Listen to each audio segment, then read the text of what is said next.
செட்டிநாடு ஸ்டைலில் சூப்பரான முட்டை குழம்பு எப்படி வைக்கலான்னு பார்க்கலாமா? அதுக்கு வதக்கி அரைக்க தேவையானதெல்லாம் ரெடி பண்ணிக்கலாம்.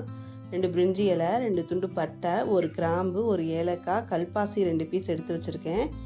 1 கொத்து கருவேப்பிலை, 1 டேபிள் ஸ்பூன் சோம்பு எடுத்திருக்கேன், 1 டீஸ்பூன் மிளகு, 1 டீஸ்பூன் சீரகம், 1/4 மூடி தேங்காய் திருவி வச்சுருக்கேன், 5 காஷ்மீர் மிளகாய் எடுத்து வச்சுருக்கேன்.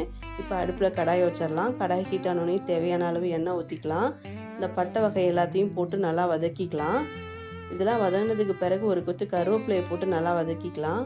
அடுத்து 1/4 மூடி தேங்காயை போட்டு நல்லா பொன்னிறமாக வதக்கணும். காஷ்மீர் மிளகாயும் போட்டு நல்லா வதக்கிக்கலாம். நல்லா பொன்னிறமாக தேங்காய் வதங்கினதுக்கு பிறகு ஆஃப் பண்ணிடலாம். ஆற வச்சு மிக்ஸி ஜாரில் போட்டு நல்லா நைஸாக அரைச்சிக்கலாம். இருக்கட்டும். முட்டையை பாயில் பண்ணி தோல் உரித்து ரெடி பண்ணி வச்சுக்கலாம். இப்போ கிரேவி செய்ய ஆரம்பிச்சிடலாம். அடுப்பில் கடாய் வச்சுக்கலாம். கடாய் ஹீட் ஆனோடனே தேவையான அளவு எண்ணெய் ஊற்றிக்கலாம். 1 பிரிஞ்சி இலை, 2 பட்டை, 2 கிராம்பு, 1 ஏலக்காய் போட்டுக்கலாம். பட்டை வகையெல்லாம் நல்லா பொரிஞ்ச பிறகு 1 பெரிய வெங்காயத்தை வெட்டி வச்சுருக்கேன், அதையும் போட்டு நல்லா வதக்கிக்கலாம்.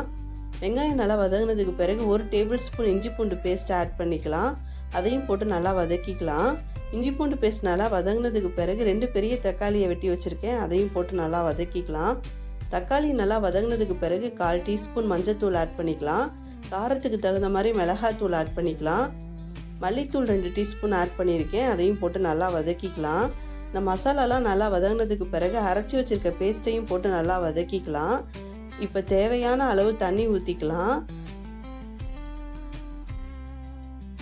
மசாலா வதக்கிறப்பயே தேவையான அளவு உப்பையும் போட்டு நல்லா வதக்கிக்கலாம். குழம்பு நல்லா எண்ணெய் பிரிஞ்சு வரட்டும்.